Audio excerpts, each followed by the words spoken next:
The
following is a presentation of Zagnif Productions, LLC.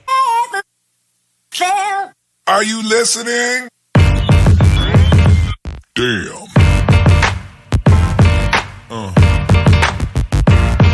Yeah.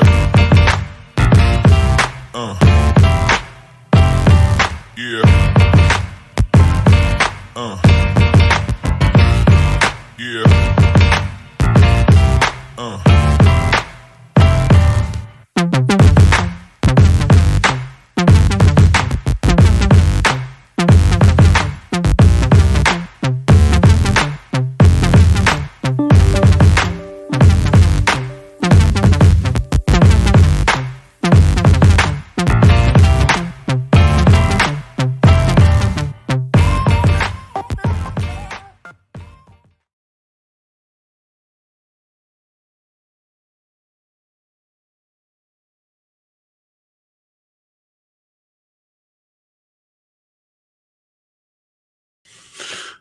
Hey, gang, how's everybody doing? How are you doing? How are you doing? How are you doing? How are you doing?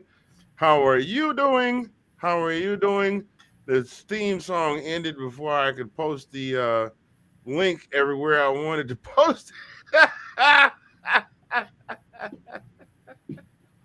Always. Okay.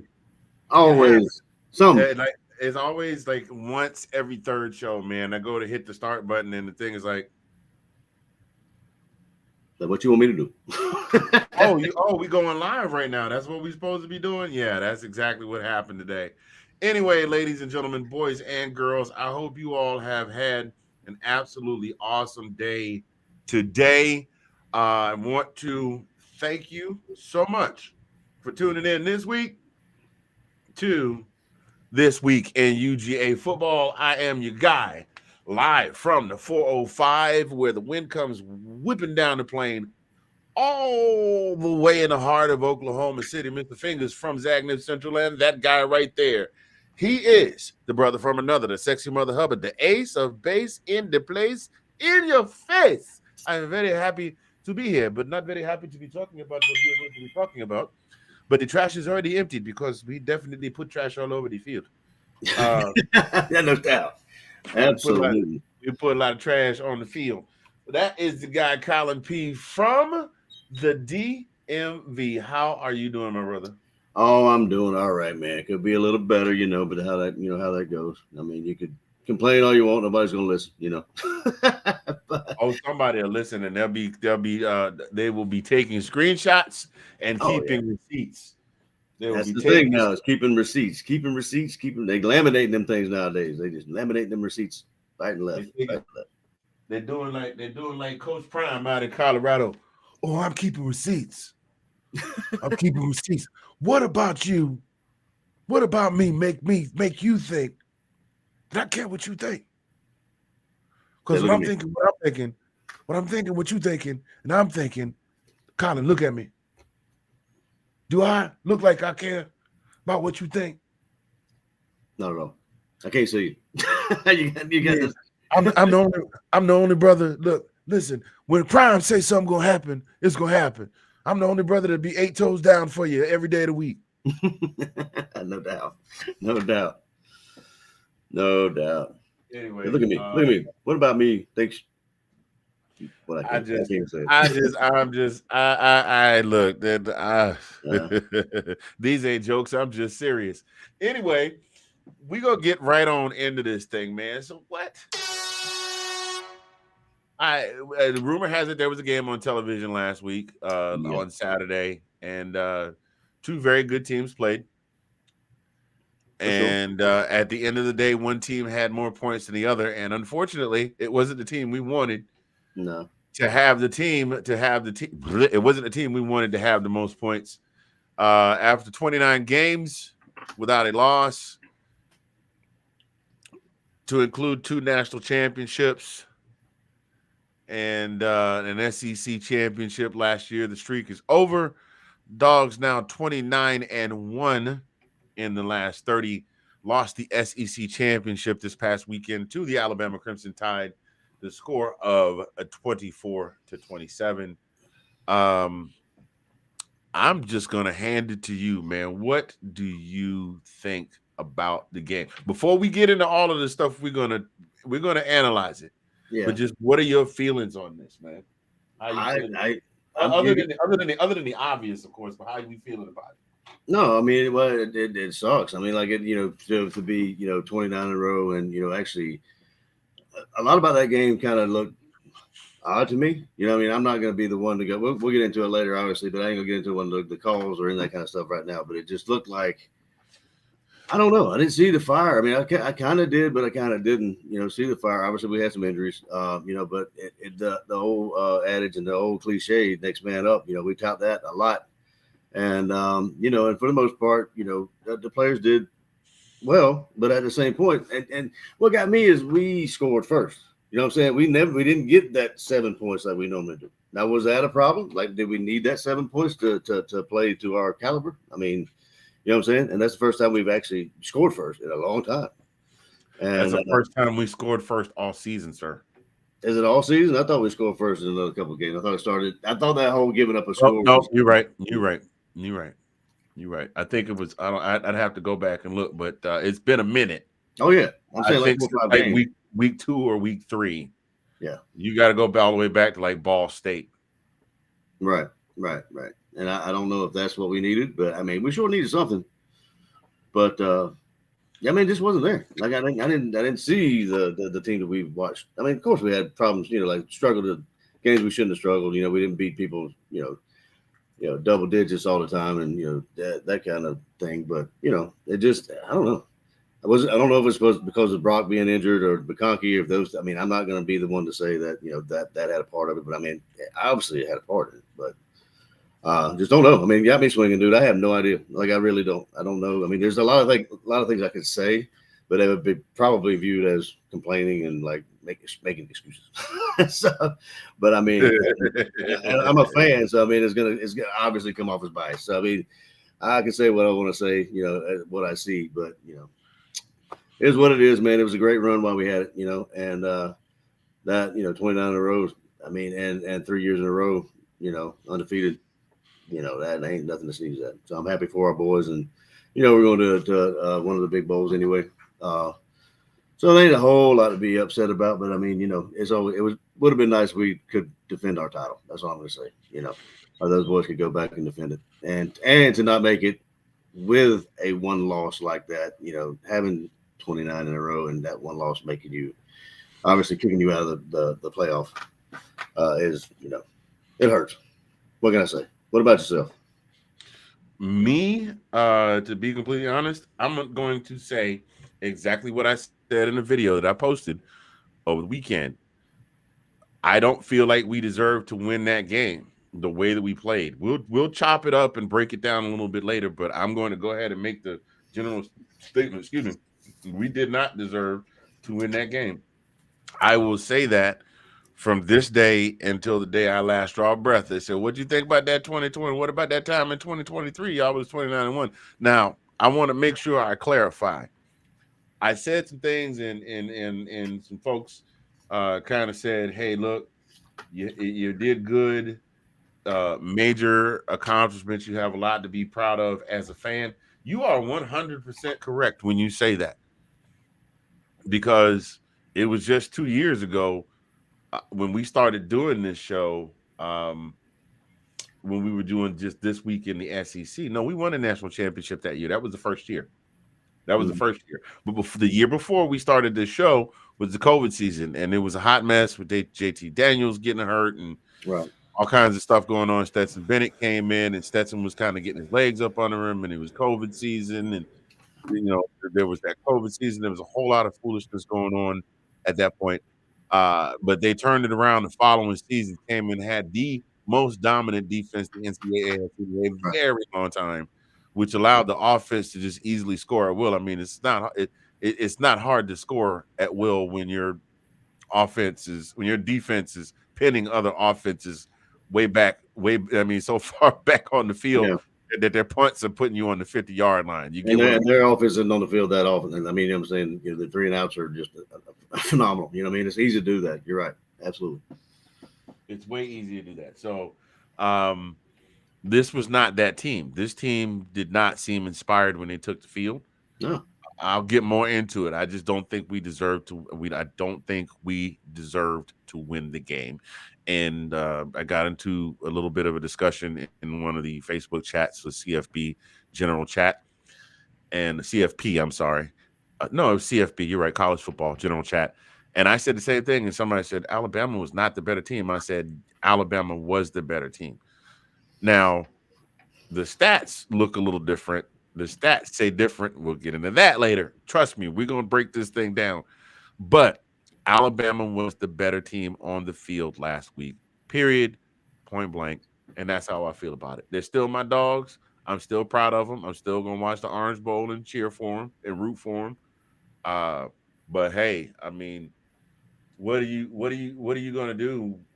I mean, what are you going to do when you play Alabama and Alabama plays like they played? Alabama does what Bama do. I mean, that's well. Obviously, we'll get into it in a minute, but I mean, I don't agree. Specifically that the better team. I kind of agree with what the guy that you talked to. I mean, I believe we were the better team, but at the same point, we didn't play like it. It was not there. Like, I mean, I didn't see the. I don't know. I mean, it was like what we saw earlier in the season. If that makes any kind of sense, you know what I'm saying? Yeah. And there was no fire, no excitement, no jumping, and Carson was making some decent plays, and but it was not like when we made a big play or when we made a big catch, or when McConkey made that catch at the line, right, almost, he's hobbling, he's got a bum, and like he's, and that what kills me the most is like supposed fans,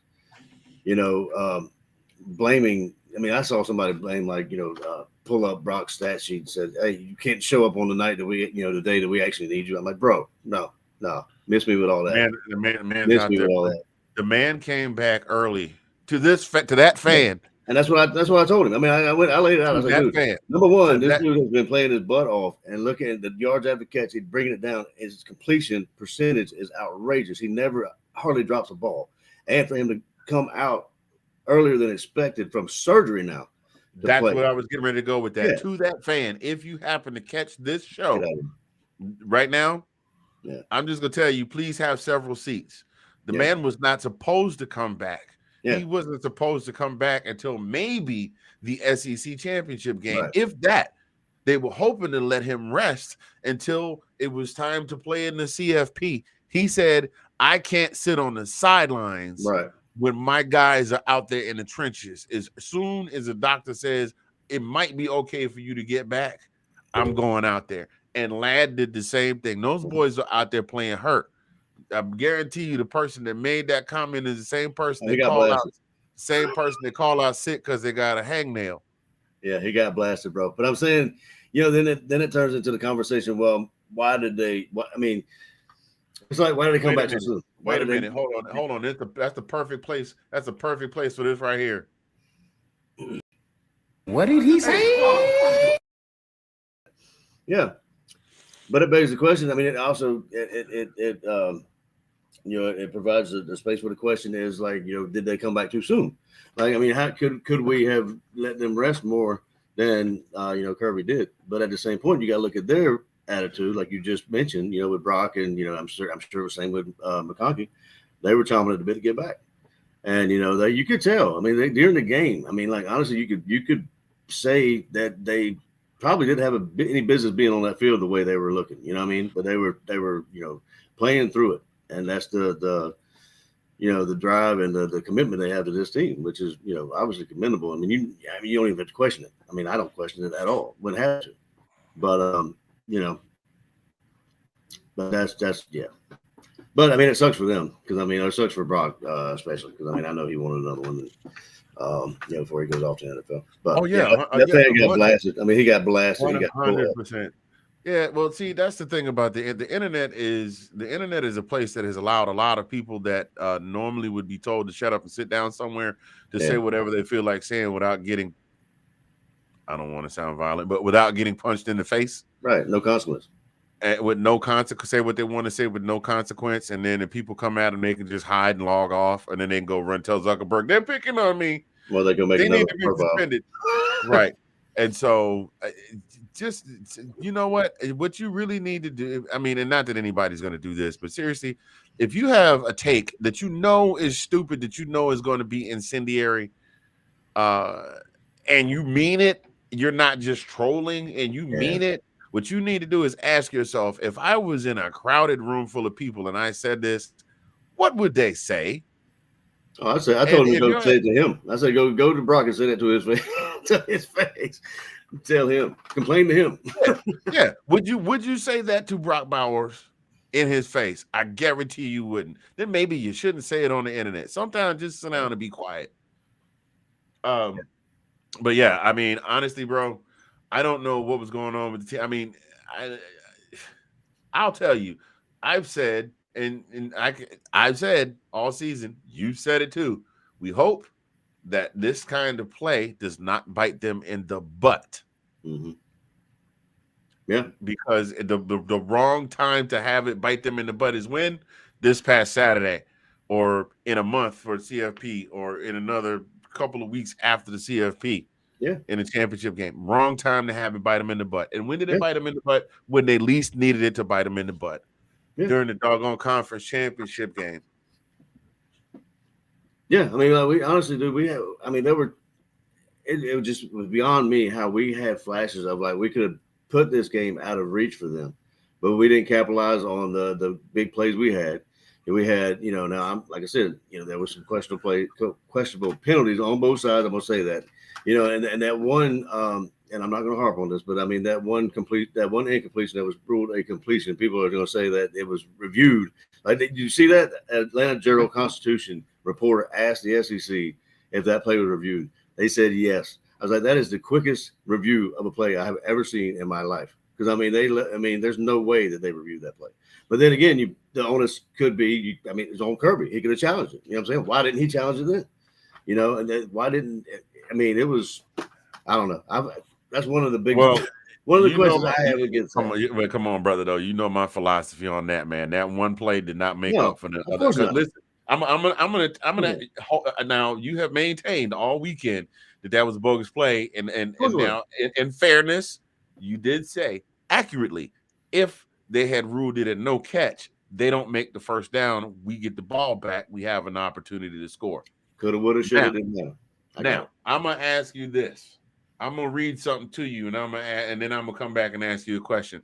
This is how Georgia's offensive sequences went during the game: touchdown, punt, missed field goal, end of half, punt, field goal, fumble, punt, touchdown, and then end of game. That was Georgia's offensive sequences during the game. Now, do you think that offensive sequence could overcome that catch / no catch the way they were playing?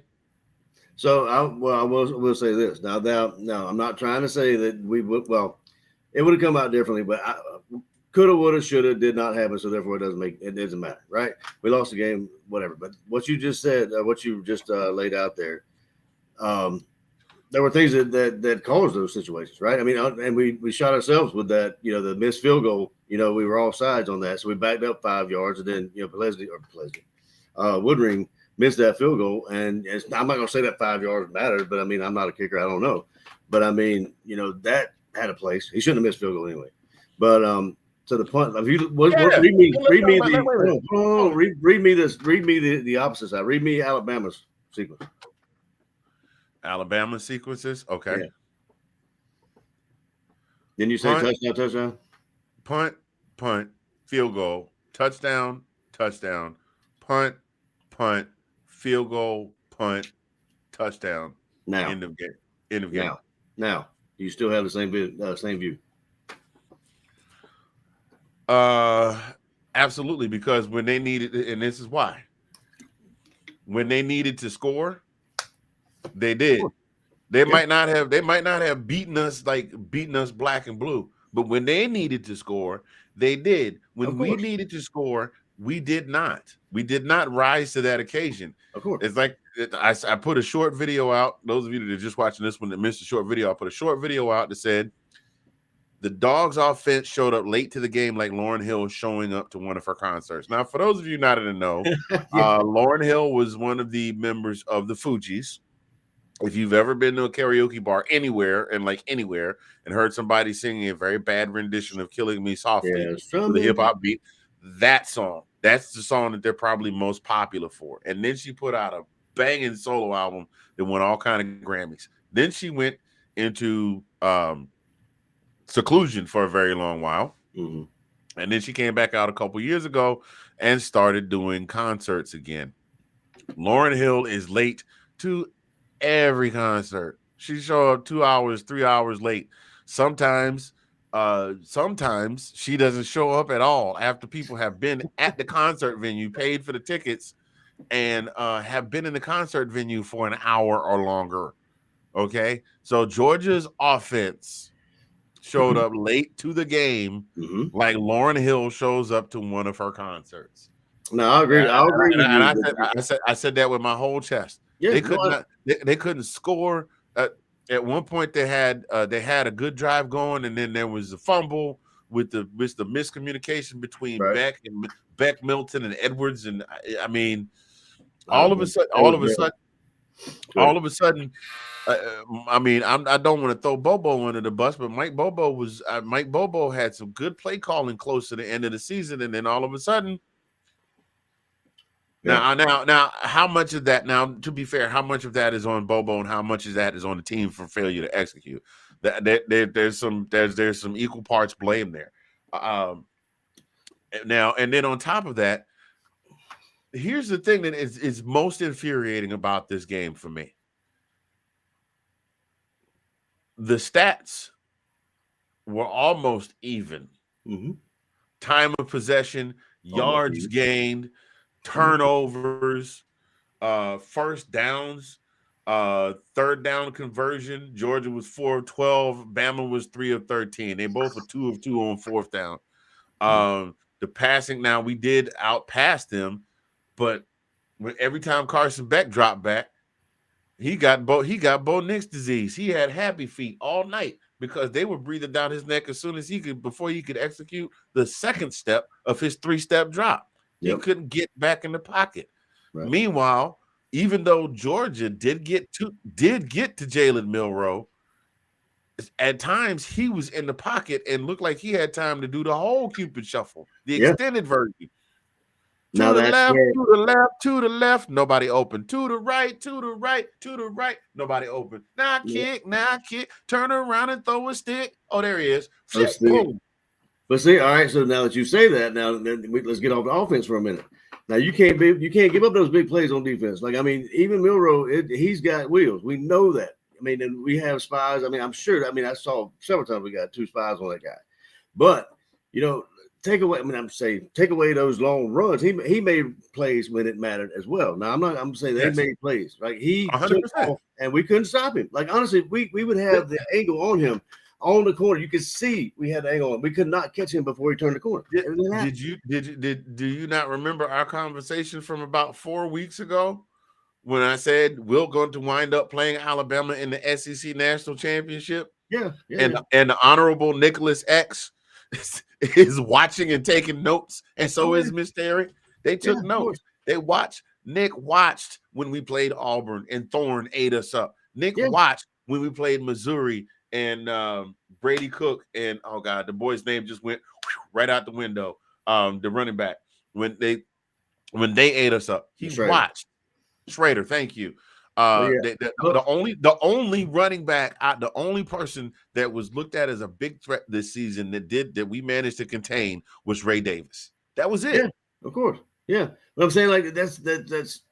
I mean, you can't hang it on the offense. I mean, the offense made some decent plays, but you're right. They didn't play to the caliber they're capable of. But I mean, that defense gave up huge plays. Like there was holes that, especially there was one hole that they could drive a truck. I mean, like a literal truck through this hole, and they would throw it up the middle. But as the problem was, we had to worry about running up the middle when we kind of clashed or crashed the middle. Then you have Milroe going out the outside, and we could never catch him on the outside. So I mean, props to them. I'm not saying I'm saying we didn't have any counter for that. We didn't have any counter for him tagging up.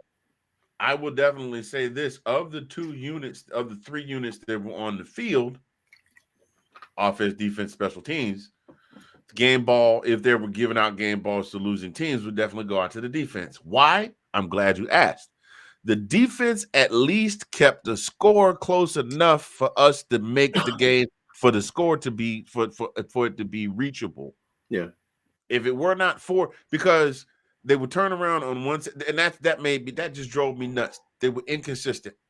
One sequence they get a sack, a batted down pass, tackle for, and two tackles for loss. Boom, they have to punt the ball. The next sequence, wide open holes in the middle of the defense, and they're just running. They're just walking through. I agree with you totally. It was absolutely insane. Yeah. But they kept the game close enough for it to still be winnable for us in the fourth quarter, and that's what your defense is supposed to do. Oh yeah. Now, and they did their part. That's why I'm like offense. And trust me, I love them boys. Tate Rutledge was out there. I found out. I just saw that our center. I saw that yesterday. I just posted it in the group that our center made first team All SEC honors, along with Brock. But it's and then Kendall Milton. Yes, it was against Georgia Tech last week, but Kendall Milton had been slicing and dicing for weeks. And then he ran for like 150 some odd yards.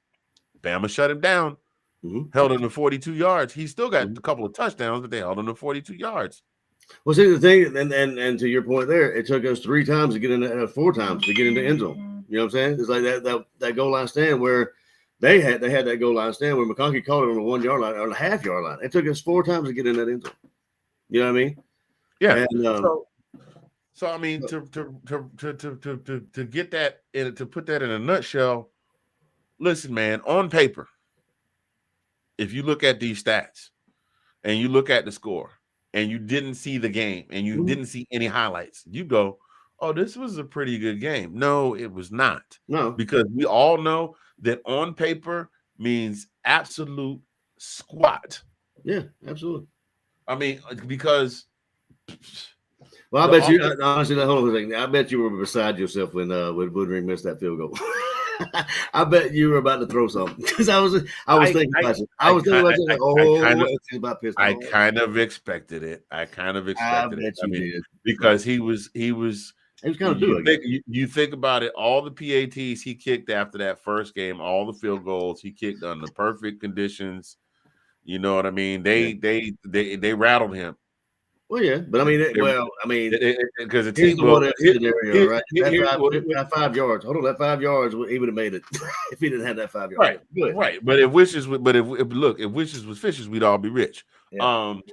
But the thing is that the team was already playing shaky anyway, and I'm pretty sure tensions were high on the sideline.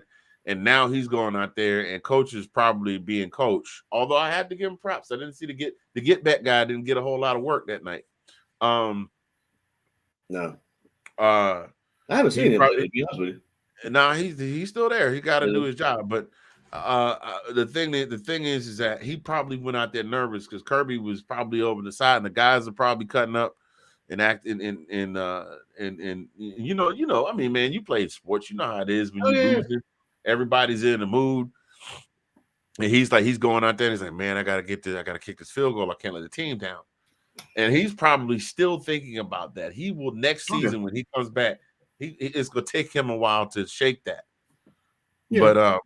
But see, that makes no. I mean, what makes it really hard for me to kind of grasp is the way we marched down the field that first drive. You know what I'm saying? We marched down that field, we scored that touchdown in no time, right? Mm-hmm. And then it just kind of after we scored a touchdown, I mean, you know, I saw no excitement, no like, you know, celebration after big plays, like nothing like. I mean, maybe a little bit of high fiving and that kind of stuff, but I ain't see the, you know, the jumping into the stuff that we saw, like, you know, like the latter part of the regular season. You know what I'm saying? It looked more like the beginning of the season to me. You know what I'm saying? It's just like it wasn't here. there. Like we were just here to play ball. You know, but maybe they were scared. Right. I don't know. Well, now here's something else to chew on. Here's another piece of fat to chew on. This is a team that lost 30 plus players to the draft in the last 2 seasons. So the guys like Milton and Carson Beck and Brock Bowers and Lad McConkey and Arian Smith and where was he, dude, bro? Arian Smith. I mean, like that's another point I got. I mean, like I was. He caught a deep ball. Of course, and I took that as a bad omen. I took that and scoring first as a bad omen because Arian Smith has been dropping passes all season long, wide open, butterfingers. Who was that we were playing? Was it Vandy? It was a home game. Yeah, it might have been. It was a home game. I think we went to Vandy. It was a home game. He was wide open. He had 5 to 7 yards on 2 defenders. He had busted up double coverage. He's out there watching the ball. Everybody in the stands is standing up. He's got the ball. He ain't got it. Yeah. That happened like 2 or 3 consecutive weeks. When he caught the deep pass, when we scored first, I said, uh-oh. I'm not even going to lie to you. I mean, I was excited, but. Yeah, I mean, it just, I don't know if it was their coverage. I don't know what it was, but we did not see our normal cast of players. Like normally, No. I want to see, I don't have it right now, but how many passes or how many different people did he pass to? Like I guarantee it's not more than 4 or 5. Like it's probably the Arian, probably McConkey, probably Brock, maybe a couple dump offs. I mean, it can't be more than 6 people. Can't be. There's no way.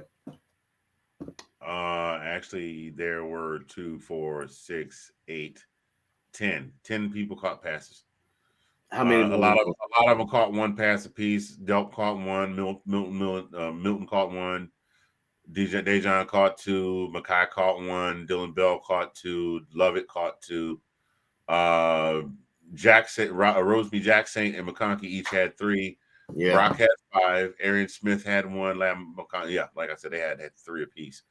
You know what it is? I'm gonna tell you what it is. I'll tell you why we didn't win. We didn't let Cash Jones touch the ball. Right. I don't see him on the stat sheet. Right. I'm calling. Yeah, man. Something's up. But man, I mean, I must have rubbing the feather somewhere. He must have pissed somebody off. I thought that the game was rough to begin with watching it, but now sitting here and looking at the offensive sequences, it really just tells me that this was a really miserable game. Yeah, I mean, I can agree. I can watch it. I mean, actually, me watching it was miserable. But I don't know. And then wait a minute, hold on. Let me back up for a minute. Why in the hell were McConkey and Bowers playing anyway? Huh? Let's be real for a minute. I mean, honestly, you said it. You said we're going to be in the bench.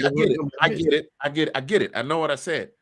But why would coach? You're the coach. That's why you get paid $9 million.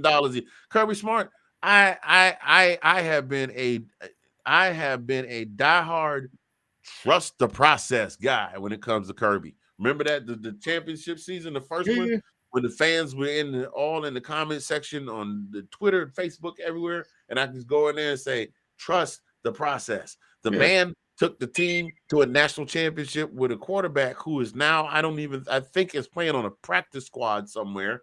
And think about the fact that DeVito is now the starting quarterback of the Giants, and Jake Fromm couldn't even get a sniff. Right. Yeah. Kirby did that with that kid. Mm-hmm. Trust the process. But Kirby, that goes to what you said and I said just a moment ago, about 5 minutes ago. Now that begs the question: why were they playing? If they were hobbled, why, and they were hurt, and we have a stable full of guys that I was, Roseby Jackson, Arian Smith. We have receivers. We have guys that can catch the ball. Why were they there? You know, and they made big plays, but I mean, honestly, the only thing that I can see is that Kirby felt the lack of whatever, and he thought that bringing his 2 veteran guys out to play would somehow inspire these guys to go out and give 100. Brock was giving 100% every. McConnell was catching passes and getting up and hobbling to the sideline, sitting out 3 plays and going back out on the field. Yeah. Meanwhile, these guys can't execute blocks. They can't protect back from getting sacked.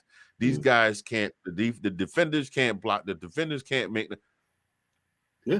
Every game we played that has some sort of something on the line in the last 2-3 years, whether it's a CFP game, whether it's a conference championship game, somebody always comes up big with a turnover, interception. I was looking for the pick. I said the pick 6 is coming in now, bro. And I was Wes was here, and I was like, "Moving turnover. We need a turnover. We need a turnover." As soon as I said that, we put the ball on the ground.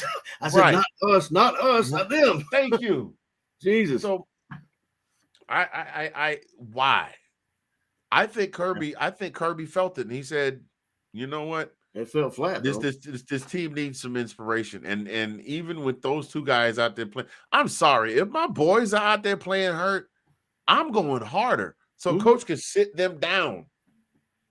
Yeah, absolutely. And it wasn't like they were just I don't think they were hurt. I think what you remember say, are you hurt or are you injured? Them boys was injured. I mean, like they were injured. They were hobbling. Like they were like, they're playing 100%, giving their all. But I mean, them you could tell they were like excruciating, hurting bad.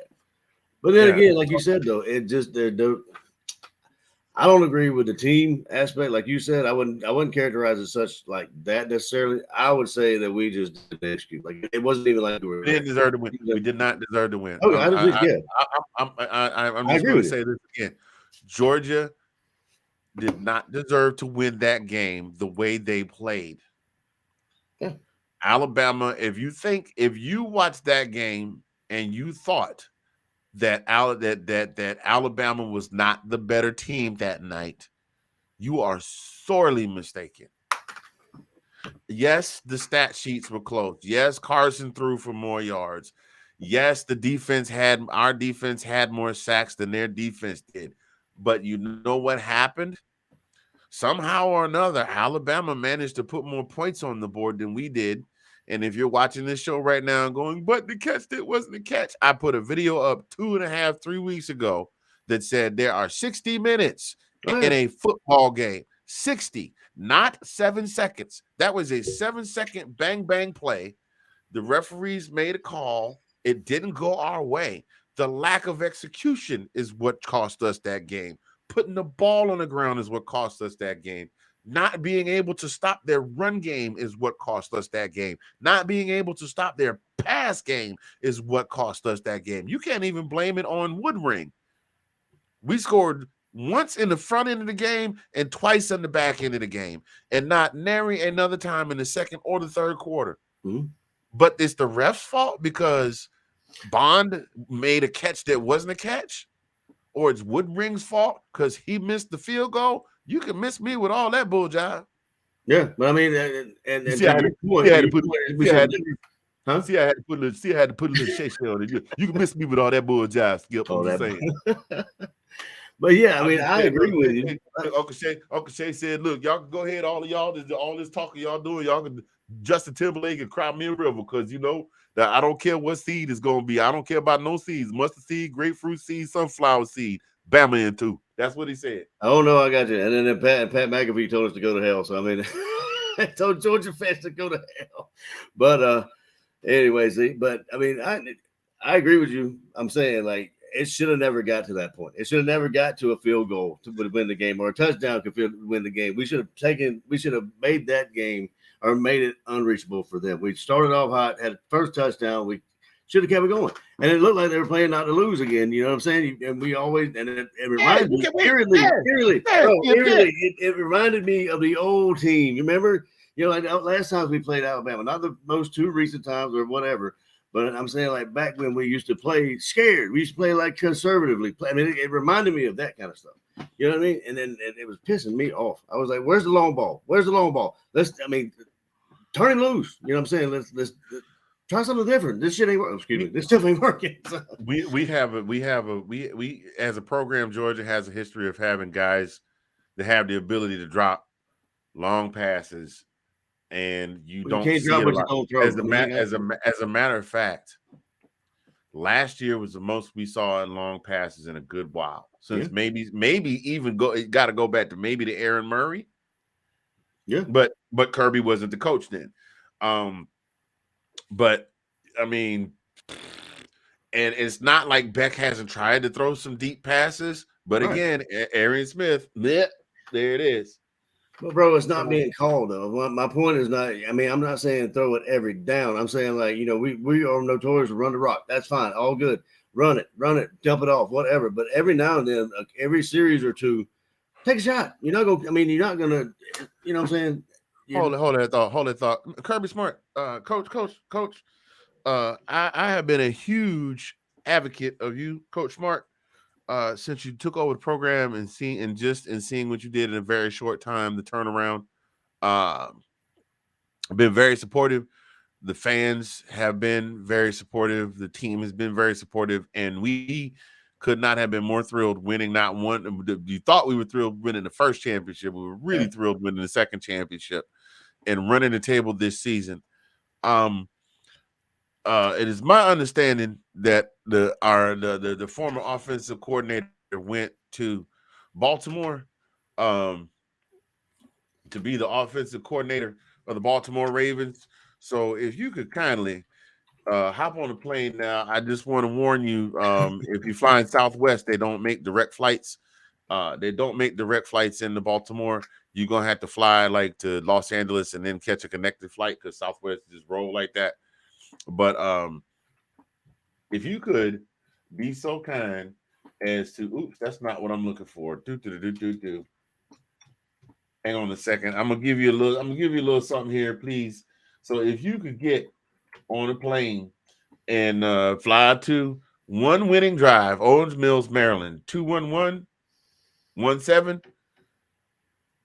USA, and ask to speak to Todd Monken, and please ask him to come back. And not that we are not appreciative for Mike Bobo, but not that we don't appreciate Mike Bobo, but I think Bobo needs a little time under Todd Monken because Todd Monken would dial something up quick. Okay, now I mean, I don't know what else to say about it, man. The end result is, at the end of the day, is that we had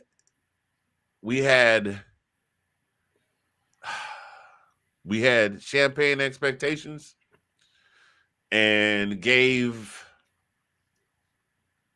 Alizé effort. Yeah, I mean, you can't even. I mean, it would be hard for me to blame Bobo. You know what I'm saying? He's actually coached the board this season. And I'm not saying you are. I'm not saying you are. A lot of people when did I blame Bobo? I didn't say you did. I'm saying I didn't say you did. He needs some help. Yeah, of course, but he had help. You're saying that he needed to be on Monken. He was under Monken at last year with CFP. He was there on the sideline. You know, and before Monken left, he had plenty of time with him. But what I'm saying is, you know, I don't even know if it was his play calling. I mean, the play calling, he called some great plays during the season, right? What happened to this game? What was wrong with this game that everything kind of fell out in my mind? You know what I'm saying? Like it was like, other than their I guess their attitude or whatever, their It just looked like they were happy to be there. It kind of like they were scared. To be honest with you, and I'm not going to say they were. I've never. You know what you did? You know what you do raise a valid point. Look at me, Sean. Look at me getting ready to piggyback on what Colin said. You raised a very to piggyback on what you said. Piggyback. Hey, you got I wasn't saying you blaming Bobo now. I'm saying okay. I'm just saying, like, I never said blame Bobo. I just said Bobo could have used a little more of Monken's tutelage. Oh yeah, other than because what they basically did was they took him out in the back. He's a 16-year-old kid, and Dad took him out to the Walmart parking lot and let him drive in a couple of circles around the parking lot. And said, "Okay, now you ready for your driver's test?" That's what happened to me. But I mean, and honestly, this is another analogy I used in another conversation. That's how Carson Beck played. I think he was a little shook. Think about it. He played behind. It's easy to say you feel like you're up to the challenge when you're playing behind Stetson Bennett. You're playing in garbage time. Now, Dad has given you the keys. You got your driver's license. Dad has given you the keys to his car. He's giving you the keys to the Porsche. He's giving you the keys to the Porsche, and he said, "Go have fun." And you are so scared that you don't want to wreck Dad's car that you are nervous about everything you do. Now, I don't think he really was. I don't think he was really nervous. He might have had a little bit of butterflies, but I mean, I don't think a single college quarterback could say that they don't get at least a little bit shook the first time they ever play against a Nick Saban-led Alabama squad in the Nick Saban Alabama era. They might shake the butterflies or whatever, but I mean, and Sean touched on it in the comments. We talked about it earlier we talked about it earlier. He couldn't breathe. He spent the whole night not being able to breathe. Oh my goodness. Who's that? Oh my goodness. Look who showed up. I'm not trying to not show some love to the OG, but the man, the myth, he's on all the time, every time. And we wish him a happy birthday belatedly. The man, the myth, Nathan Snell. Thank you for stopping through, sir. Of course, the OG of the Let's Talk Family. But Let's Talk Family. I do it all the time. Let's Talk Football. I started saying the Let's Talk Family football of shows. The Let's Talk Football family of shows. The one and only Sean Spencer. The man produces. The man writes segments. The man produces and writes segments. And I think what's your record, Sean? You did like 32 shows in a day, something like that. Like he did like 3 full shows, and then he did a feature on on 2 shows, and then he did a phone interview with Shannon Sharp, and then he sent a couple of tweets to what's your boy to Pat McAfee, and then he sent a couple of pointers to the Manning brothers. He probably took a nap, about 15 second nap. Yeah. So, and this is a very valid point right here. We did. The toughest challenge we faced all year was against Missouri. And that was a valid challenge because Missouri was not playing. Yeah, I mean, I can kind of get behind this, but I mean, yeah, I think it's. I mean, now that I think about it, I think there's a lot of factors. I mean, like look at a lot of the players that on Georgia that haven't played to a caliber of Alabama. You know what I'm saying? And the high visibility of Saban and the Alabama Crimson Tide. I mean, I can kind of get behind that because our schedule was trash. You know what I mean? It was. I mean, but bookmark that thought. Let me answer Nate's question. Nate, no, the committee already came out and pulled the top 4. So no, they cannot make it to the national championship at all. The 4 teams that are in the CFP. The winners of the initial 2 games, the matchups are Michigan versus Alabama and Washington versus Texas. The winner of those 2 games will play in the national championship. Winner will be declared the national champion. Pretty cut and dry. Very dry. very, very dry for us in our case. Yeah, I mean, you do see you do see every year where there's some team that winds up making it to number 4 by the time do the final rankings. Like, well, we should be ranked number 1, and yeah, just be quiet. Yeah, so we are playing in the Orange Bowl. Yes, we are currently ranked number 6. Yeah, but yeah, you know what, Sean? He's played good all year, but we talked about this too. Kid started developing a tendency to turn the ball over. absolutely. Fortunately for us, throughout the season, the turnovers did not affect the outcome of the game, and we didn't lose. But again, have said all season, crucial turnover at the wrong time can cost you. And I do believe that fumble. I do believe that fumble with the mix-up and the handoff wound up resulting in a touchdown, which wound up being kind of the pull-away point. I mean, I got so much more I got to say, but we've been talking, dude. Record. We came on. We have been talking for 50 minutes straight. We'll get to your point here in just a bit, Nathan. Oh wow, I didn't even highlight that, but it's already highlighted. So we'll get to your point in just a bit, but we want to talk a little CFP. But we're gonna run an ad very quickly. We'll take a quick break, and then we will be right back. You guys stay tuned. Do not go anywhere. Thank you for tuning in to This Week in UGA Football. We'll be right back. Don't go anywhere.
Boys and girls, welcome back to This Week in UGA Football.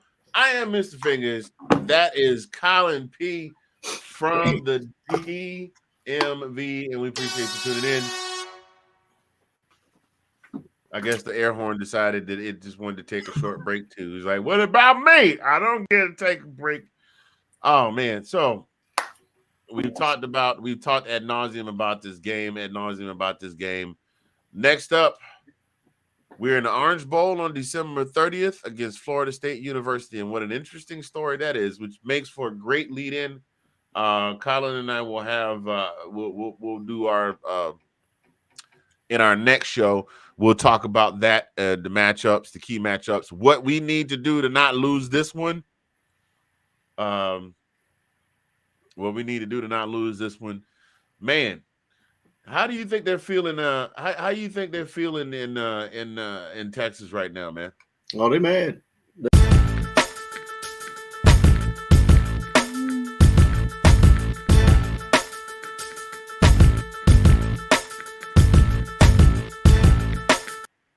What? You got me What the hell? Well, What did he say? What just happened just now? All of a sudden, my outro just decided it just wanted to play. I didn't even hit the button. I guess the outro was like, y'all fools been talking long enough. Now y'all gonna talk some more football? No, show's over. That's the equivalent of getting booed off of the Apollo with the broom and Colin. You stop. You're done. Not saying, man. Not saying, man. Hey, you think the folks in Texas are feeling a little bit like this right now? We're back.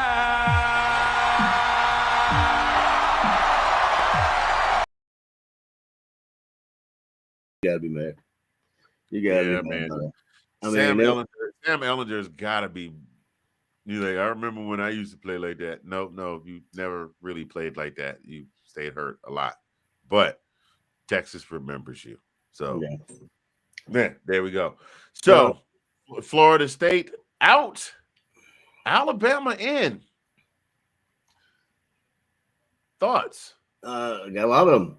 I'm just saying, not necessarily toward Bama, not necessarily toward us. I mean, I'm saying, looking past the years where Notre Dame, skipped us. Obviously, we had two losses that one year. Remember, and whoever, I think it was a Clemson. It was a Clemson, Alabama, and Notre Dame, and some fourth team. I can't remember who it was. But Clemson played Notre Dame before Alabama played whoever they played, and they got the butt whooped. Like Notre Dame was, it was a foregone conclusion that Notre Dame was going to get smoked.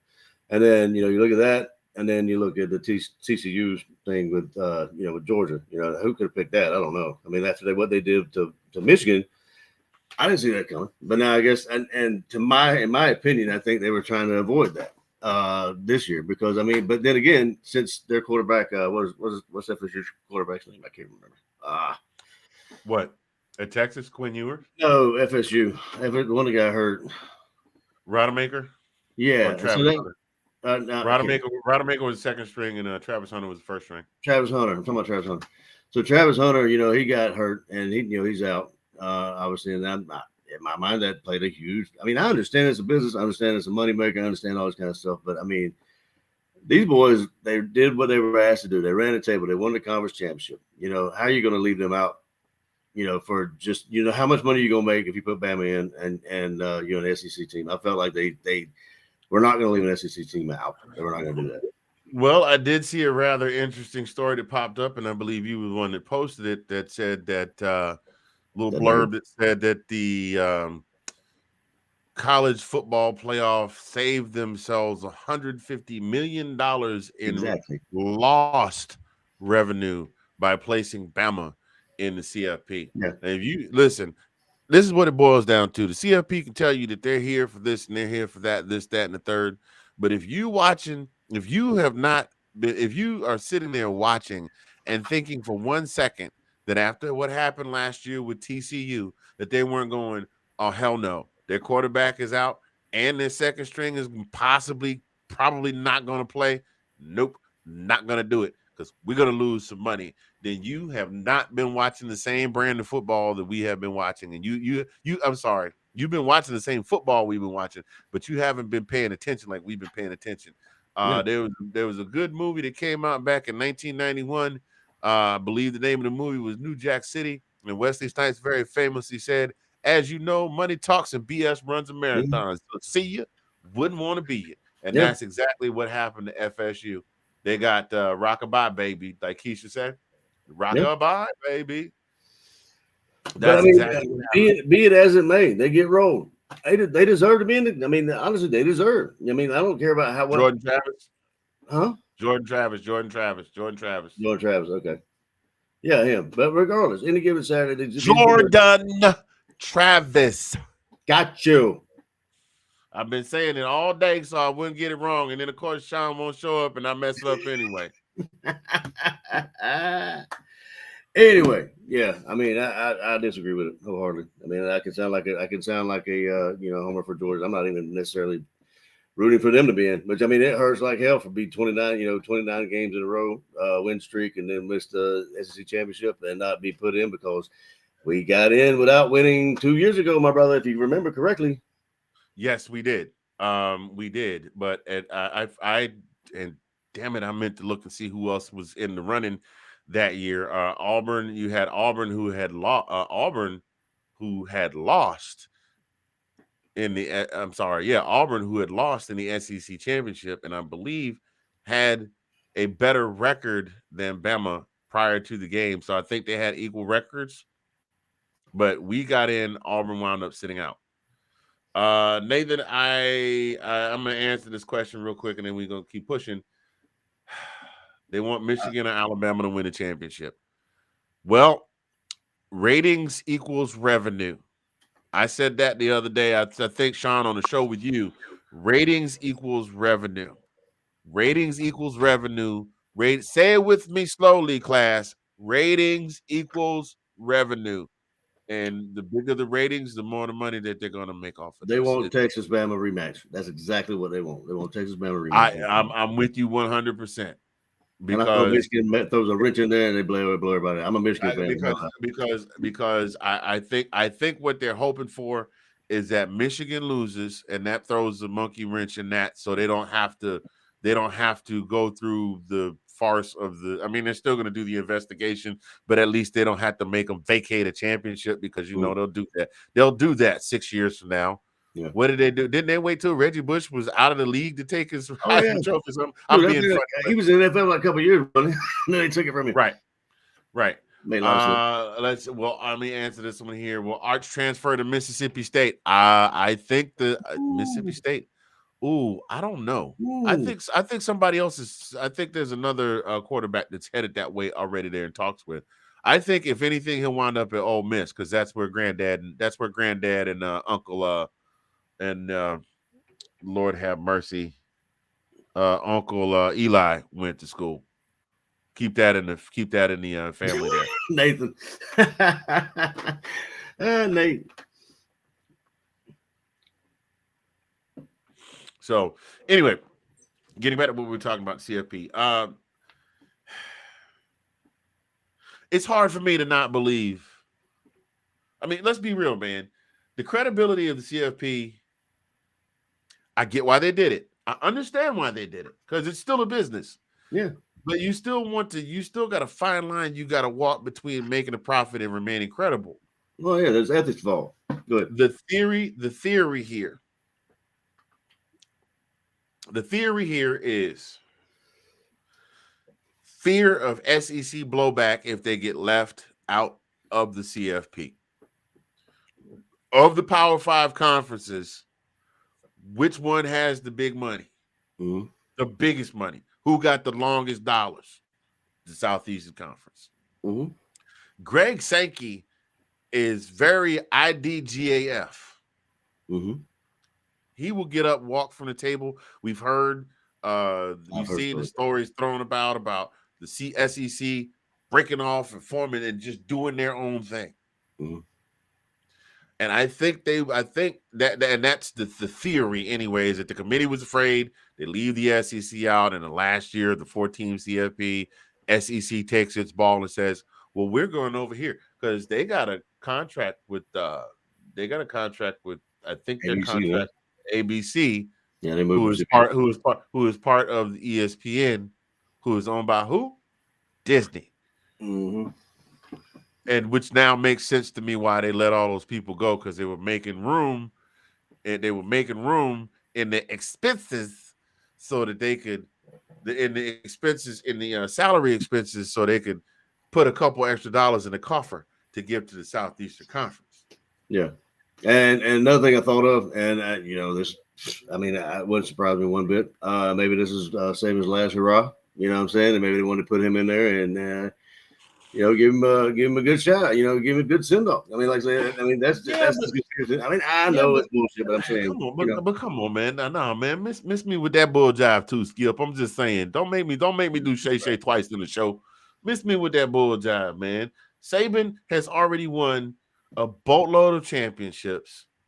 He pretty much dominates all of college football. Yeah. Like, seriously, it doesn't matter. It's almost gotten to the point where it doesn't matter who his quarterback is. I mean, look at what Mac Jones is doing in the NFL right now. Squat diddly, but they won a national championship.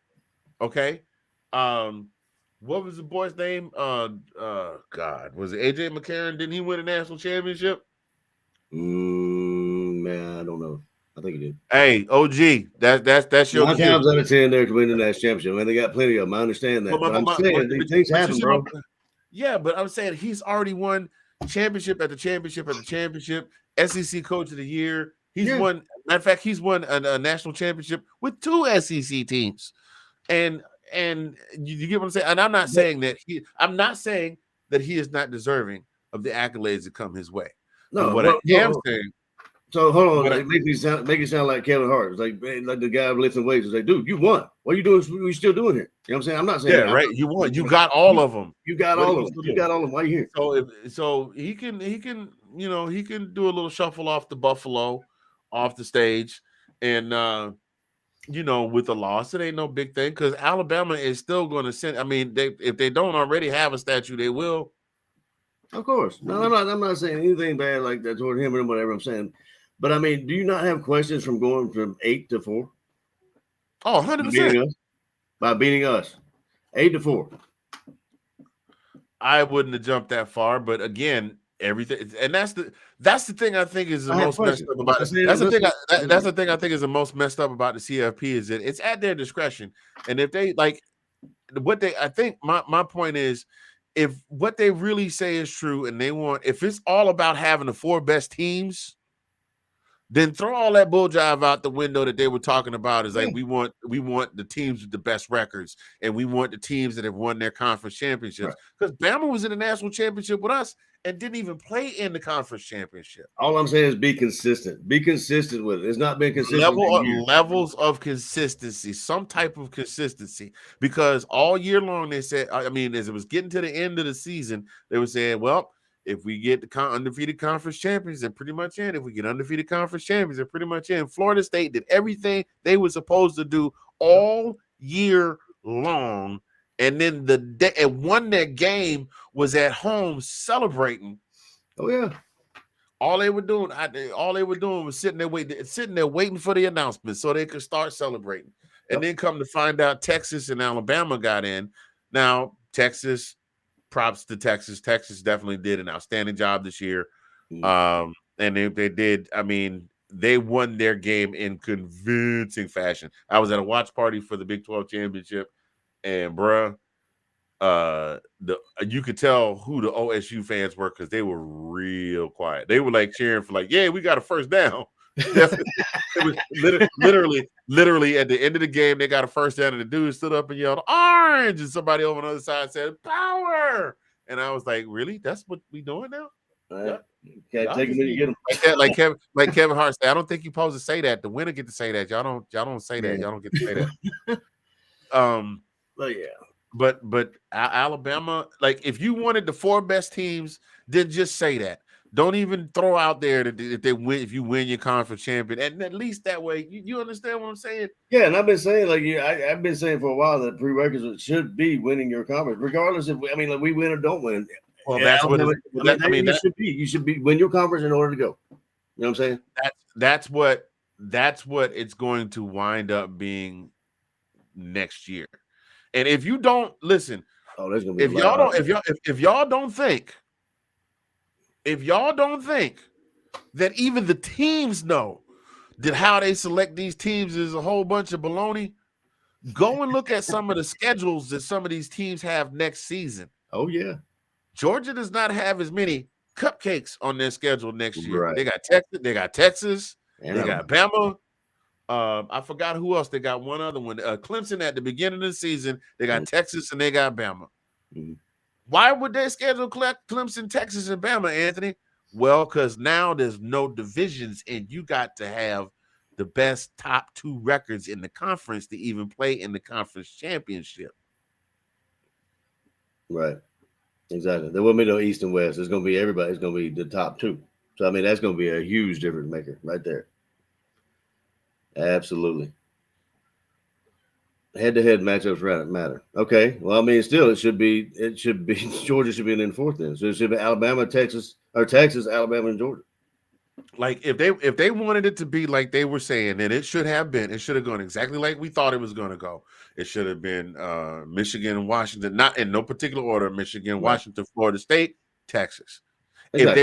If they wanted the 4 best teams, then okay. Michigan, Washington, Bama, Georgia. Because we were defending champs. I mean, the defending one loss. Not only that, the one loss defending champ, the defending champs with a single loss that came in the conference championship. So they played and got to their conference championship. They just didn't win it. You feel me? I feel no. But there was they put a whole bunch of like I would have no problem accepting their little hoo-ha explanation if they had not been pushing all of this. They've been pushing all of it. Well, you know, the conference champions and blah blah blah. We want the conference champions. Well, next year it's gonna come down to the conference champions. We're gonna see how real that is when it starts coming down to conference champions next year. I want to see what the CFP does when it comes down to selecting conference champions, and we have another JMU situation. Well, we don't know how that's gonna be because JMU's coach left to go to Indiana, but you have a JMU that's one of those that's like the Sun Belt champion, or you got one of them conference champions that's not going to be a big draw. I want to see what they do then. Show me something, CFP. Look, I ain't from Missouri, but I want you to show me. Absolutely. But I mean, they're going to have a huge argument at the 12 spot. I mean, like the 12 spot in at the end of it, like they're going to have a huge argument. Guaranteed. And then I'm going to throw this out here. I'm going to throw this out here too. High school. Best record wins the conference, moves on to the playoffs. Pros, best record, win your conference, go to the playoffs. Got a decent enough record, get a wild card slot. Right. Maybe we should do that. Maybe they should put a wild card on. And the NFL sometimes in playoff games suck. But they played and they earned their slot in the playoffs. So what's to stop college football? Now I will say this. There are, if memory serves, I believe it is, and I know that the OG will correct me in the comments if I'm wrong. So I'm going to try and turn on the brain computer. I believe it's 134 teams in FBS division right now. There are only 32 teams playing in the NFL, in the Premier Professional League, so that makes it a little easier to sift through. And boom, boom. But yeah, I mean, I'm not saying they should have a 64-team tournament. Of course, even with a 12-team tournament, then number 13 is gonna be like, "What about us? Shut up! You didn't do what you're supposed to do." But if they come up with a plan of action and they stick to it and they come up with tiebreakers for head-to-head and stuff like that, like high school, like the pros, and they maintain it and they're consistent with it all the way across the board, I think we'll be all right. Yeah. But I mean, my big beef is like be consistent. Don't give all this bull job, like you said, bull job. Be consistent. You know what I mean? If you're not putting these teams in for a specific reason, a la, you know, they're gonna get smoked, you know, you think there's not gonna be a game, then say that. And they won't. But I mean, Nathan, hold on. Nathan. Man, how you just want, I mean, don't get me wrong, you're a Maryland fan, so I understand. You do understand that Eli and Peyton and Archie will strangle that boy if he goes to Maryland. You know that, right? You do know that, right? I'm just saying. God bless you, though. Hey, have another chicken wing. Potentially staying in Texas. I'm saying. Yeah, he will. It's all right. It's all right, Sean. We trying to keep the dialogue moving because we've been on for a while, but we'll get to your comments. I promise you. Yeah. Now this right here. Now this was one of their. This was one of the qualifiers that was in the rubric. Strength of schedule, head-to-head, conference champion. And then there was the thing about availability of players. But let me ask this question. It was about availability of players, and how come they didn't say Georgia couldn't play in the conference championship when Pickens was out? Yeah. Yeah, no, I agree. I mean, like, who?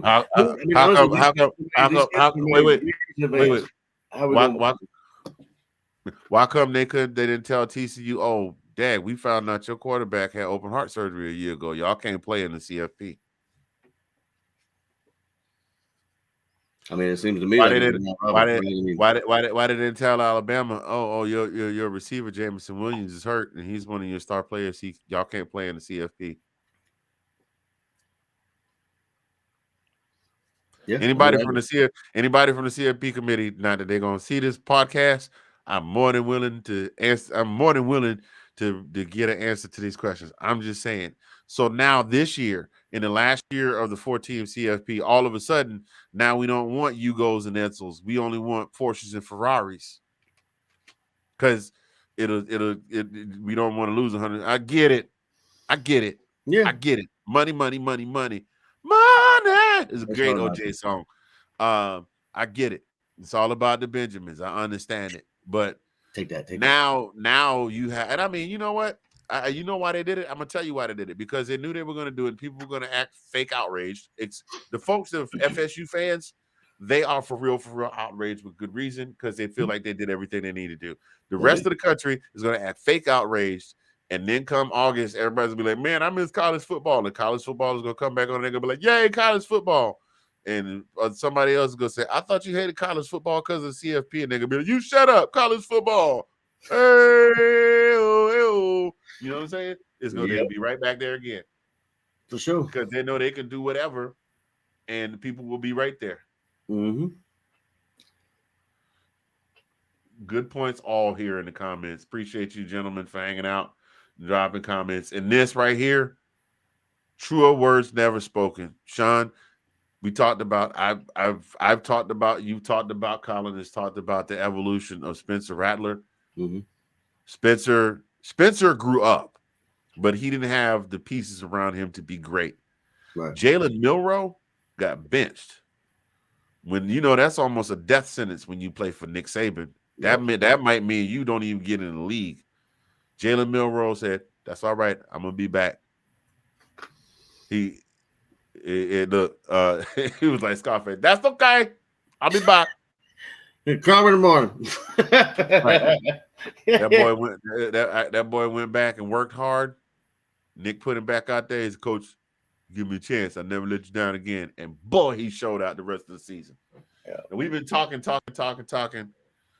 Good God, Colin, we've been on pushing for an hour, 20 minutes. Yeah. Need to button it up, baby.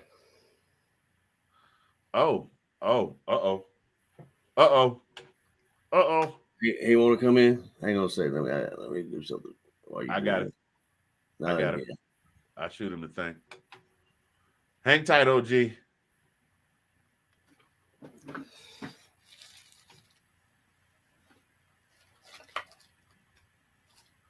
I'm not watching my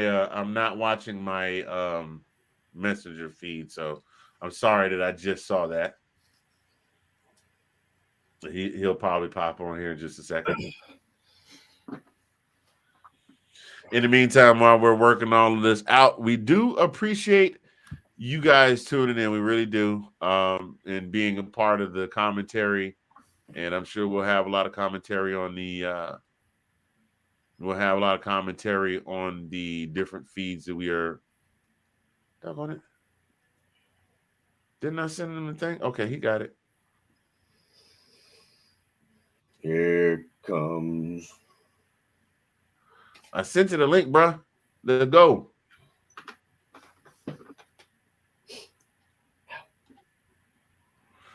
Anyway, so while we're waiting, while we're waiting for the OG to join, what are your thoughts and predictions for the Orange Bowl? Well, I don't know. I mean, it's kind of twofold. It's like Kirby said we'll be up for it, or he thinks the team will be up for it. Now, would you think the FSU will be up for it? Because I mean, will they be the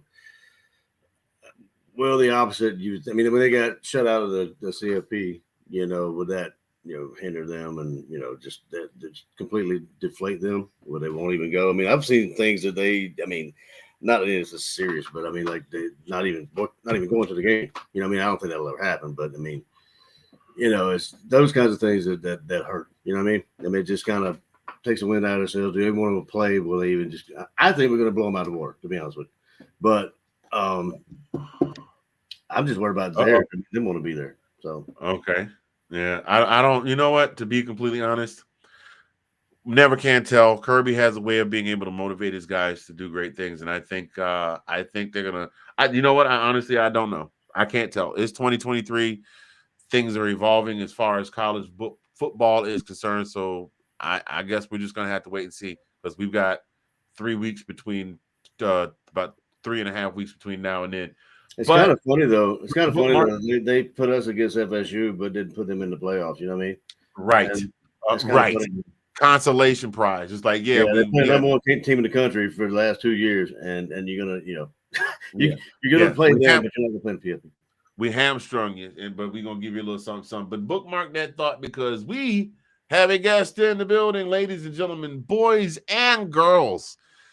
One half of the original crew of Let's Talk Football, godfather and creator of all the shows under the Let's Talk Football umbrella. Ladies and gentlemen, boys and girls, it is my honor, my privilege to bring the godfather to the show. The one, the only, Mr. Sean Spencer. How you doing, OG? What up, dog? What up, how are you doing? How we doing? You see? I'll go ahead and give you some support, brother. Left hand up. I ain't even doing that right now. Don't. Hey, look. You saw that game against Miami.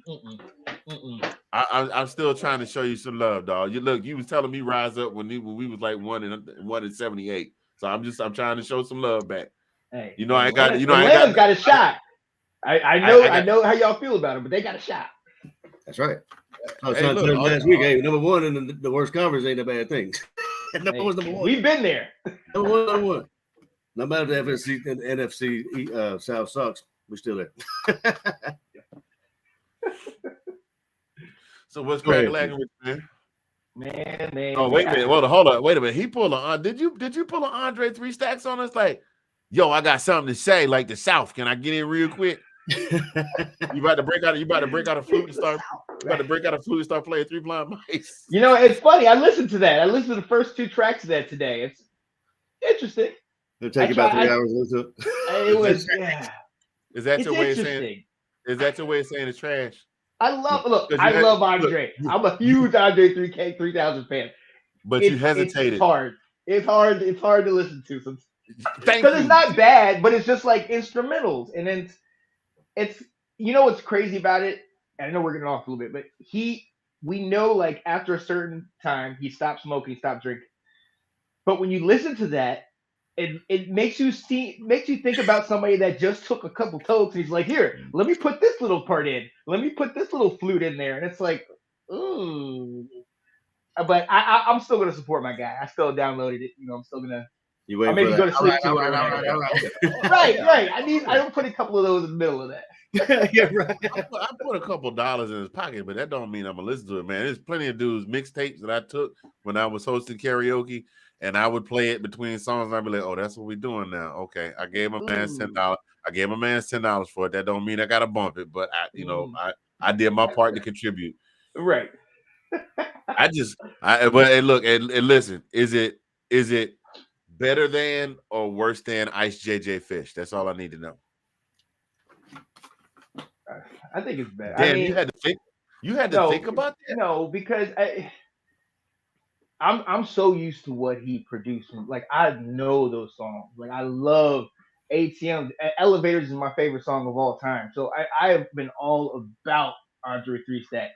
So for me, like the Love Below was one thing. Like I love the Love Below, but it took me a while to get to it because you're literally coming from like ATM and Staconia, and then you're just like the Love Below. It's a whole different. So this is another thing for me to transition to. So it's gonna be all right, but not what I was expecting. The Elevators is the perfect. Whether you smoke or you don't, that's just a perfect song to relax. I love that song. I like Bombs Over Baghdad. Bombs, yep. Aquemini, all of them Jones, man. Players ball, oh yeah. We go all day on that. So what's good to you, man? What you got for us, brother? Drop the wisdom on us. No, man, I'm hearing what you guys are saying, man, and I asked that question when you came on the other day. Is this the Bama folklore taking over? But honestly, when you kind of look at how things played out, first with Florida State, the committee did them wrong. Let me say that point blank. With that being said, y'all are partially the reason for this. We don't want to. Ooh, go ahead. Sorry, that just hit your whole face. My bad. And we lost your audio.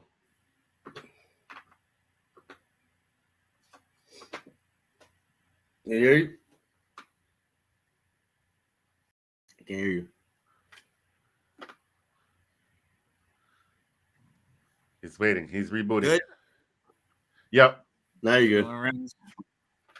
Matter of fact, that's cleaner. That's cleaner than what you. Yeah, we here. That's all right. Actually, yeah. What? That's actually cleaner sound than what you get for putting in. Yeah, but look. So like I was saying, nobody wants to see a TCU again. Nobody wants to see a blowout. With Jordan Travis, Florida State's one of the 4 best teams. You go Washington, Michigan, Washington, Florida State, and Texas. But without Jordan Travis, Florida State almost lost to Boston College. Florida State almost lost a number of to Virginia in the ACC. So that strength of schedule plays a big factor. And the fact that Texas beat Bama, and then you start to ask the question, who do you want to see in there? Do you want to see Florida State without Rodemaker? We all know it's a travesty that they're not going. But do you really want to see that game and hope that Rodemaker comes out and plays against one of the 3 best defenses? I like Travesty. That's one of the BG's best songs. Huh? I said I like Travesty. That's one of the BG's best songs. You know the one where they be singing real high? Travesty! That's a different word. My bad. Go ahead. But I mean, dude, I think it goes. I think it goes to that. But I asked the same question you did, Colin. You know, you winning for being undefeated for the last 2 years has to speak for something. I mean, it has to hold some kind of weight in this, and so is winning your conference championship. But to drop from 1 to 6 and to move them from 8 to 4, I mean, that's got to be questionable. Bro. I mean, like to beat us and drop us. Go ahead. No, I didn't mean to step on you, brother. Oh no, I mean that was one of my questions. I'm like, so be it, we're not in. But I mean, you got to think of who's in between there. So you got Oregon who just lost. Mm-hmm. Then you got Florida State who won, but we know the obvious situation. Ohio State who lost, didn't even make it into the conference championship. Right. So these guys are all now going down. Florida State's the only one where we can really be like, they rightfully should have moved up. Right. But then you go into the fact that Bama lost to Texas. Texas dominated and got in there. And then so you're asking Bama. Well, look at Bama and look at Florida State. Bama, since that South Florida game when Milroe got benched, Bama has just been ascending. They've been playing great. And yes, I got to tell you, a lot of people have been talking about the Auburn game. And yes, they won it by the skin of their teeth. But how many times have we seen in Alabama's glory, the biggest years that they've had, how many times have we seen Auburn with barely fielding a team be able to play them? This year. Yeah. Well, I mean, they almost beat them. It's happened even in years where Bama's won a national championship. So I just think it's looked at a little differently just for that game. But, I mean, you got to look at Bama and you got to look at Florida State. Quarterbacks, that's a huge deal. But then also think about the strength of schedule. And that's the only way. I'm trying to tell you how I'm reasoning. Right. But I mean, and to your point though, who's I mean, like how are the schools what am I trying to say here? They're not picking their strength of schedule. The schedules are made years out.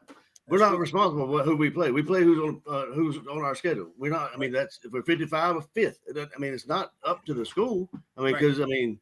Well, in a way, it depends on how good the teams are on that schedule or that year. I mean, basically, that's how it comes about. You know what I mean? Well, the biggest thing that hurts you is something that Anthony's talked about all year. Oklahoma. Had you guys gotten that game booked and played and won that game, then you don't drop. In my opinion, I think that's the biggest difference. Because when you look at your schedule, we can go with Missouri. We can say, yes, they are one of those teams. We can say Ole Miss. Yep. They only lost to you guys and Bama.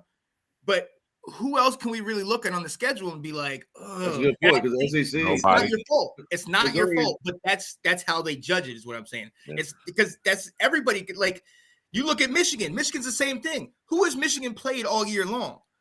You know what I mean? They haven't played anybody, but you win all your games. You win your conference championship. That's one of the things. Then you start to say, how have you looked all year? There's all these other crazy factors where it's just like, come on, guys. And then at the end of the day, it's however many random guys in a room.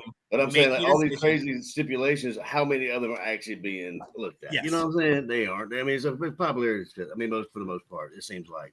You know what I mean? You check undefeated or this, that, other thing, and it's like, oh, well, we're going to put these people in because they draw the most the crowd and the most money. You know what I'm saying? The way the committee did Florida State made me almost yearn for the days of the BCS when it was just the bean counters with the computers.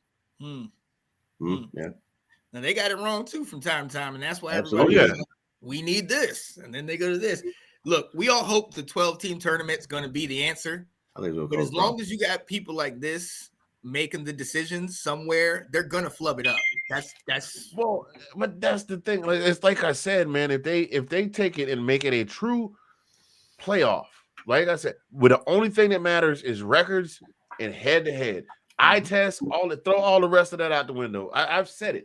How many NFL games have we watched? How many NFL playoff games have we watched? It was just straight trash. But that's just how it worked out with the record. Right.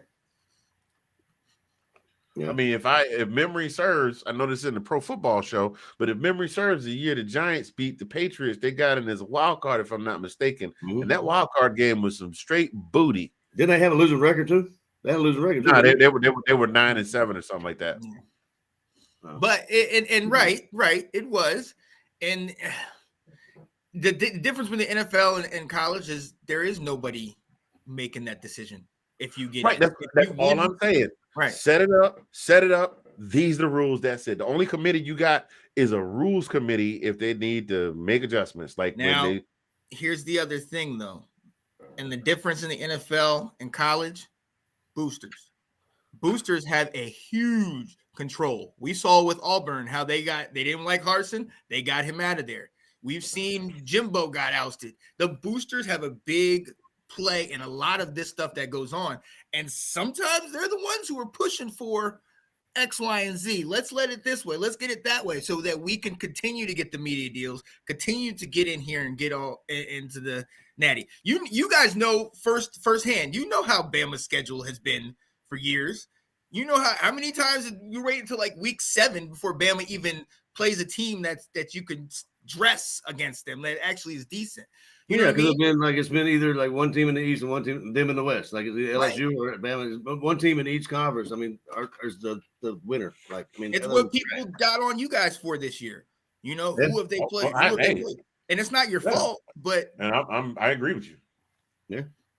The boosters play a very, very, very big role in everything. And now you talking about NIL, you talk about this other money coming in. They don't want to lose, and especially if you've been winning.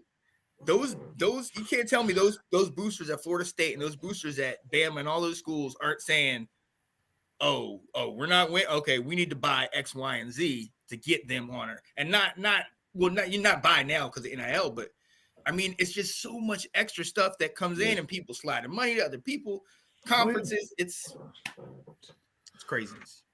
Yeah, it 100% is, but all the money in the world doesn't stop you from having a slide from grace. Just ask Georgia and Alabama.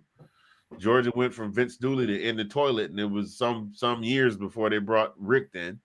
And Bear retired, and they slid for a little bit, and then Gene Stallings did a little something, and then he dipped out, and they slid some more until they got Nick. It happens. Yeah. It happens. But Nick was there too. Huh? So look at LSU. Nick was there, won a national champion with them. Yep. Les Miles was there with them. Behind Les. And then they kind of went to the toilet until they brought in Coach O. And then Coach O was a one and done. He said, "Nah, baby, I got my money. I got my money. I got my girlfriend with the big things on her chest." And then we go, "Yep, hey, tell me what door I'm going out of. Tell me what door I'm going out of. That's all I need to know, brother. I'll be gone." And the other part about some of these guys, you look at LSU, you look at Coach O. A lot of those teams, you look at that LSU team. Half that team went to the pros. Right. So a lot of these guys, they don't know really how to rebuild. They don't know how to bring that stuff. Look at Jimbo. Jimbo was never able to replicate what he had at Florida State. All that money they gave him, all those recruits, but he wasn't able to do it. So does that mean that Jameis was the dude? Like what? So these guys don't. Well, it's Jameis not as easy as pretty decent. But anyway, go ahead. I was saying it's not as easy as Kirby and Saban and all those guys make it look. It's very difficult, Yeah, and even in the example that you use, like Nick is an anomaly. He's an outlier in that he did it at LSU. Well, he didn't really do it at LSU because Les kind of handed him the keys, but he still managed to not crash the car. And then he comes over to Bama and he does it over here. Right. Only person I can think of that, not that this will put him on GOAT status, but that's been able to really replicate at more than one school is our guy lap dance, Urban Meyer. Oh, winning national championship. Florida. Yeah. Now if we're talking about success, I mean, we might need to go to Kelly. Eddie Robin. Huh? We need to go to the coach of LSU, Brian Kelly. Oh, Brian Kelly. Regardless of how we look at, I know how I've heard how y'all talk about Notre Dame. I get it. And they haven't done themselves any favors by getting blown out in the CFP, but they're still 10-win perennially with this guy over there, even though he couldn't get over the hump. And then we all watched that first game, and then him going into halftime. I know you got that clip where he's saying, "Well, that's it." But look what he's been able to do since then. I mean, Daniels is potentially a Heisman, right? For sure. He ain't much taller than the Heisman to be. You see how Jalen Carter picked him up. He said, "Yep." I don't know what you're talking about. Oh, you need that one, right? I'm gonna have to get out of here, man. We gotta wrap. Opportunities there in that first half, but you're only down by 4. What was your message? We can't play any worse than that, I don't think. I mean, it's my first game. Maybe we can.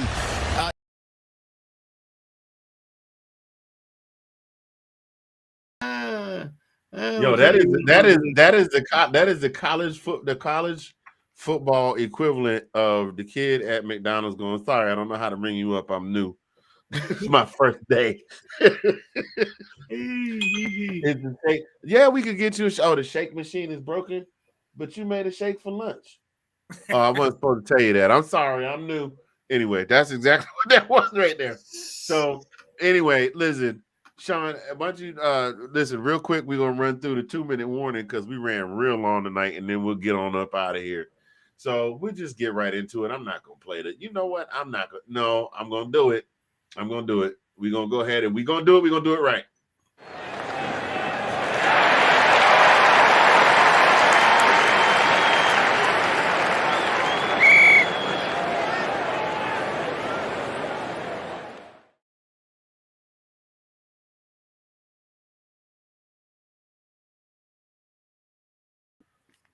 So for this 2-minute warning,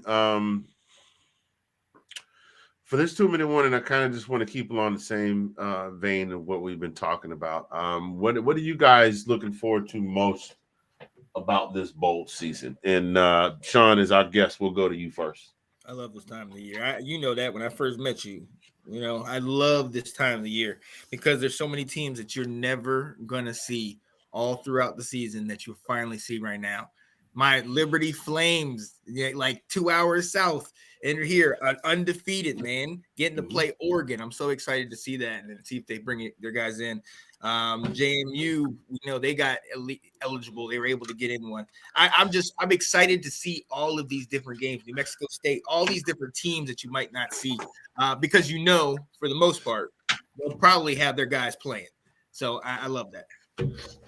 Yeah, and they unfortunately, a lot of those teams playing obscurity just because they don't get they don't get that mad television love. You got to go like the ESPN 17 to see them play, something like that, or TV1 after the reruns of Soul Train go off. The one with New Edition for their first time coming on Soul Train before they had facial hair. All right, Colin P, coming to you. Same question, sir. Oh, we're gonna do the piggyback thing. No, I'm happy to see all these games too. What's disheartening me sometimes, these guys, and I understand why it is that these guys opt not to play in these games, and I get it. But if you're wanting to watch a team or a game that you're actually excited to watch, and the prolific players aren't there, that's kind of let down. But at the same point, I understand why they do it. They're looking to be healthy, but yeah, I'm looking to see. Same as Sean said, like you get to see all these teams that had good seasons, and you get to see them actually that otherwise wouldn't see them. And they get on their time to shine, and they get their time on the stage. So yeah, I would agree totally. Yep. What am I looking forward to seeing this bowl season? I'm damn, it's gonna sound like a piggyback. I'm very excited to see a JMU in a bowl game. Just because JMU has taken full advantage of the move up, and they have exceeded expectations, I think. Or maybe they're exactly where I don't know. But I'm looking really forward to seeing them play. Yeah, you know what? I'm kind of looking forward to hearing some different announcers too, to tell you the truth. I know that's gonna sound kind of weird, but I'm not a Gary Danielson. A lot of people hate on Gary Danielson. I don't mind Gary Danielson. I want to hear somebody different. Yep. I'm kind of also looking forward to not having Pat McAfee take over game day Saturday. Mm-hmm. I mean, I like him in small doses. I'm a traditionalist myself. Give me the guys I've always watched. I'm sorry. Right, but I'm saying I like Pat McAfee. Pat McAfee is one of those guys that he's good in his own over here. Mm-hmm. You know what I'm saying? He's good in his environment, but you take him and introduce him to another environment, it's almost like introducing a pathogen into society. And then it's just kind of you know what I mean? It throws the vibe. Yeah. Those guys work. I mean, even Kirk Herbstreit. You know what? Damn it! I should have known the fix was in when Kirk Herbstreit started talking about we were going to win. Because Kirk can stand University of Georgia, but Desmond and Kirk and Lee. This was right on them. Go ahead. A couple of years ago, Lee Corso, people were talking about Lee is old and senile and he needs to retire, and he seems to have kind of turned the corner. I think he had a great year this year, great comeback. He ran crisp routes, stuff like that. Soft hands. He didn't drop the head when he put it on. He's right there on point. He didn't jump the snap count with the not so fast. He was right there. Loved it. You understand? But I jest, but you get my thing. I'm looking forward to something different. It's been a very long and tiring. I won't say tiring because I love college football, but it's been a long and tiring season this year because there's been so much going on. It's like even looking at your setup with the 4 TVs, it's almost like you need 16, and you need the multiplicity machine, the movie with Michael Keaton. So like all of y'all can watch the games all at the same time. It's been a long and tiring season. Technically, if you have on each of the 4, if you have the 4 mega cast, that is 16. So I've worked it out. I watched too many games. Of course you did. Of course you did. Of course you did. Of course you did. State, the first Buck Tussle Tech College. The great.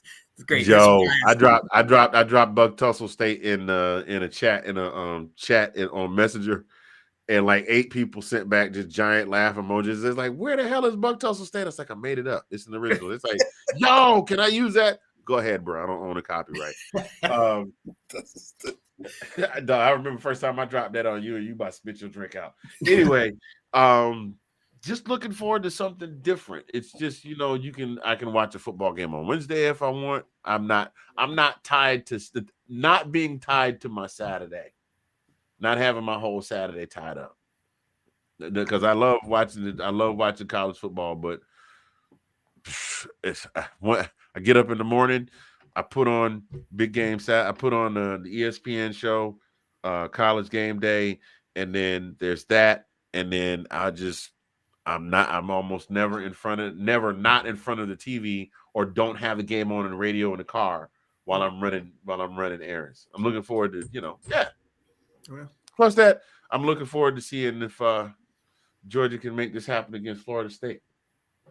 Oh, yeah, I really don't. I'm really questioning who Florida State's going to play. Well, I heard that they were talking about boycotting the game. Well, Florida as did. a team. Florida did. Yeah, Florida boycotted their game. They didn't even make it yet. They didn't make a bowl, did they? Not this year. I think that was a joke. That wasn't a joke, because I thought they were 5-7, because they let in some 5-7, because yeah, it might have been, because they let in some 5-7 teams, but if they're not 5-7, yeah, they finished at 5-7. They hit their 5th win the week before they played Georgia, and they could not win the 6th one. Because I saw the same meme, and it was like, yeah, they didn't make a bowl. That's why they're not playing. They're playing it off. How they boycotted, but they're not playing. That makes sense. But I don't know if that's true. No, that's what it's also. Well, no, because I had seen the boycott, but that would make sense though. Yep.